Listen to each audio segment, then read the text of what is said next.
என் நெஞ்சில் குடியிருக்கும் என்னுடைய தோழர்களுக்கும் தோழிகளுக்கும் என்னுடைய வணக்கம். வணக்கம் வணக்கம். கதறல் சத்தம்லாம் எப்படி இருக்கு?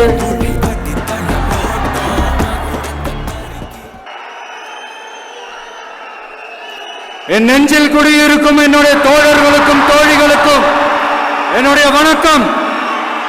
வணக்கம் வணக்கம்.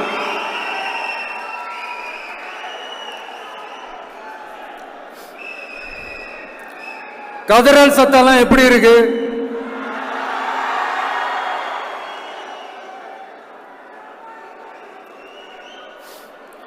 தமிழுக்கு அமுதென்று பேர், அந்த தமிழ் இன்ப தமிழங்கள் உயிருக்கு நேர்.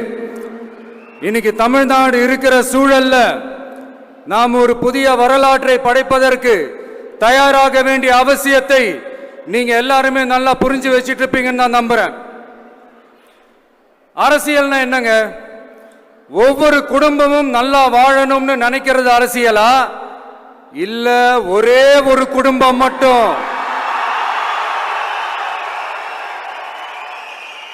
தமிழ்நாட்டை சுரண்டி நல்லா வாழணும்னு நினைக்கிறது அரசியலா? நீங்களே சொல்லுங்க, எது அரசியல்? எல்லாருக்கும் நல்லது நடக்கிறது தானே அரசியல். அதுதான் நம்ம அரசியலும். காட்சிக்கு திராவிடம், ஆட்சிக்கு திராவிட மாடல்னு தினம் தினம் மக்கள் பிரச்சனைகளை மடைமாற்றி மக்கள் விரோத ஆட்சியை மன்னராட்சி போன்று நடத்துற இவங்க, நமக்கு எதிராக இவங்க பண்ற செயல்கள் ஒன்னா ரெண்டாங்க. மாநாட்டில் ஆரம்பிச்சதுங்க. மாநாட்டில் ஆரம்பிச்சு அதுக்கப்புறமா நான் கலந்துக்கிட்ட அந்த புத்தக வெளியீட்டு விழா, நான் பறந்துரு போன அன்னைக்கு நம்மளுடைய 2ஆம் ஆண்டு துவக்க விழா அன்னைக்கெல்லாம் சிட்டிக்குள்ள எந்த ஹாலும் எந்த கல்யாண மண்டபம் கொடுத்துடக்கூடாதுன்னு அங்க போய் மகாபலிபுரத்தில் போய் அந்த ஃபங்க்ஷனை பண்றோம். ஏன் இன்னைக்கு பொதுக்குழு வரைக்கும் எங்கெல்லாம் எப்படியெல்லாம் தடைகள்?